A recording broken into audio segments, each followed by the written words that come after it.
Shankar IAS academy 19 ஆண்டுகள் பயணத்தில் 2200க்கும் மேற்பட்ட IAS IPS மற்றும் குடிமைப்பணி தேர்வாளர்கள். உங்கள் IAS IPS கனவை நிஜமாக்க உடனே 7667766266 என்ற எண்ணிற்கு கால் செய்யவும். நிலுவையில் உள்ள மசோதா தொடர்பாக ஆளுநர் RN ரவியை முதலமைச்சர் MK ஸ்டாலின் சந்தித்து பேசி வருகிறார்.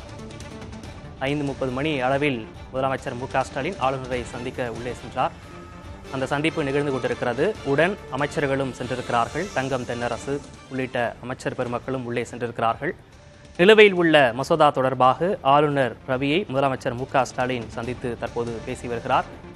இந்த சந்திப்பிற்கு பிறகு நிலுவையில் உள்ள மசோதாக்களுக்கு ஒப்புதல் கிடைக்குமா என்ற எதிர்பார்ப்பு எழுந்திருக்கிறது.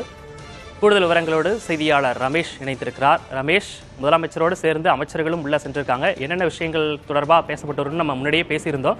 இப்போ 15 நிமிடங்களுக்கு மேலாக இந்த சந்திப்பு நிகழ்ந்து வருது. எப்போ வெளியே வருவதற்கான வாய்ப்புகள் இருக்கு? வந்த உடனே செய்தியாளர் சந்திப்பு என்பதற்கு வாய்ப்பு இருக்கா? விக்னேஷ், சட்டத்துறை அமைச்சர் ரகுபதி செய்தியாளர்களை சந்திப்பார் என்று தலைமைச் செயலகத்திலிருந்து அதிகாரப்பூர்வ அறிவிப்பு தற்போது வந்திருக்கிறது.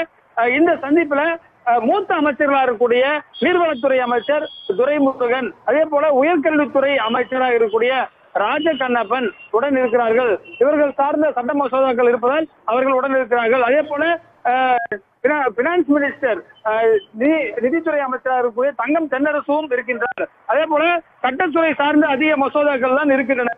ஏன்னா ஒரு அசம்பிளில பில்ஸ் பாஸ் பண்ணிட்டாங்கன்னா அது லா டிபார்ட்மெண்ட் தான் ஹேண்டில் பண்ணுவாங்க. அந்த லா டிபார்ட்மெண்ட்டுடைய அமைச்சராக இருக்கக்கூடிய ரகுபதி அவர் இன்னும் சிறிது நேரத்தில் செய்தியாளர் சந்திக்க போறாரு. அதே போல தலைமைச் செயலாளர் சிவதாஸ் மீனாவும் உள்ள இருக்கிறாரு. சில முக்கியமான விஷயங்கள் குறித்து இதுல ஆலோசிக்கப்படுகிறது. முதலமைச்சருடைய செயலாளர்களும் இருக்காங்க. அதே போல கவர்னர் சைட்ல கவர்னருடைய செக்ரட்டரி கிர்லோஸ்குமார் IAS இருக்காங்க.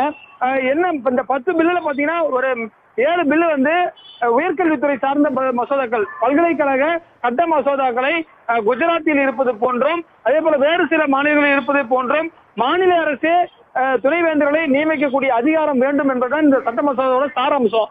அது மட்டும் இல்லாம தமிழ்நாட்டில் இருக்கக்கூடிய அனைத்து பல்கலைக்கழகத்துக்கும் வேந்தராக கவர்னர் இருக்கிற ஒரே ஒரு யூனிவர்சிட்டி, அது பாத்தீங்கன்னா இசை பல்கலைக்கழகம் தவிர மீது எல்லாமே கவர்னர் இருக்காரு. தமிழ்நாடு அரசு இந்த புதுசா கொண்டு வந்த ஆக்ட்ல என்ன சொல்றாங்கன்னா, நாங்க சிஎம் சான்சலரா இருப்பாருன்னு சொல்லியிருக்காங்க. அதற்கு கவர்னர் தரப்புல ஒப்புதல் கிடைக்கல.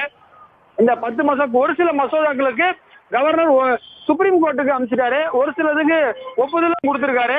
அதையும் நம்ம பார்க்கணும். அண்மையில பாத்தீங்கன்னா பத்திரப்பதிவுத்துறையில ஒரு முக்கியமான சமாதான திட்டத்திற்கான ஒரு மசோதாவை கொண்டு வந்தாங்க. அதற்கு கவர்னர் ஒப்புதல் கொடுத்துட்டாரு.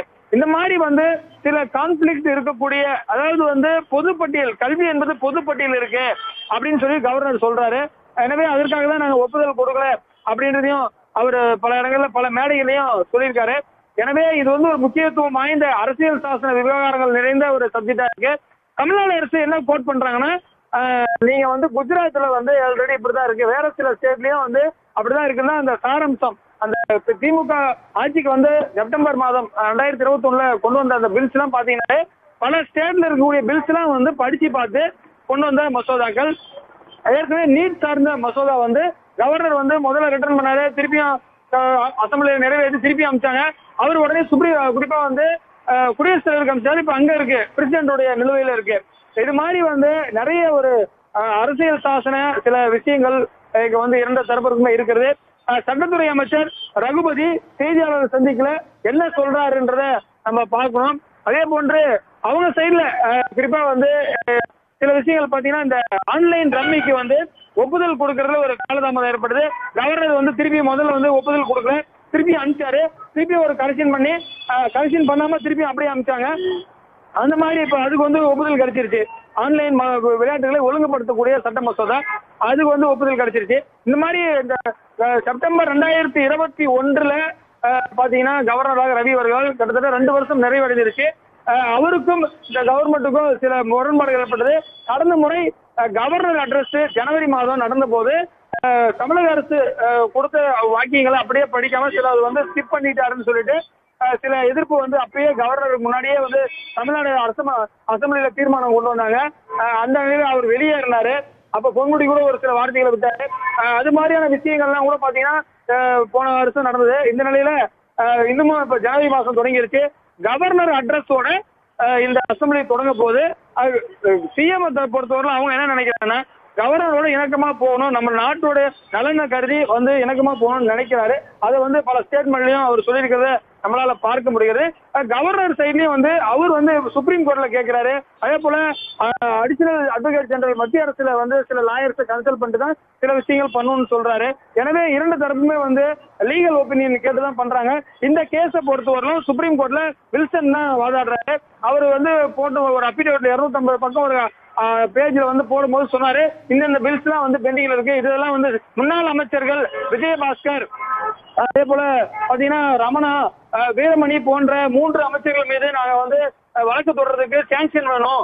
அதுக்கு வந்து கவர்னர் சாங்ஷன் கொடுக்காம இருக்காங்க. அதுக்கப்புறமா சாங்ஷனும் சில விஷயங்களுக்கு கொடுத்துருக்காரு, ஒரு சில விஷயங்களுக்கு இன்னமும் சாங்ஷன் கொடுக்காம இருக்காரு. இதையெல்லாம் பார்க்கணும். இந்த ஜனவரி 2024 எலெக்ஷன் இயர், மே மாசம் பார்லிமெண்ட் தேர்தல் வருது. ஒரு முக்கியமான இயரா இருக்கக்கூடிய நிலையில நாளை மறுநாள் புது ஆண்டு திங்கட்கிழமை பிறக்கிறது. இந்த நிலையில ஆண்டோடைய இறுதியில முதலமைச்சரை அழைத்து சிஎம் குறிப்பாக கவர்னர் பேசுறாரு. இது என்ன மாதிரியான சங்கர் IAS அகாடமி 19 ஆண்டுகள் பயணத்தில் 2200க்கும் மேற்பட்ட IAS IPS மற்றும் குடிமைப்பணி தேர்வாளர்கள். உங்கள் IAS IPS கனவை நிஜமாக்க உடனே 7667766266 என்ற எண்ணிற்கு கால் செய்யவும்.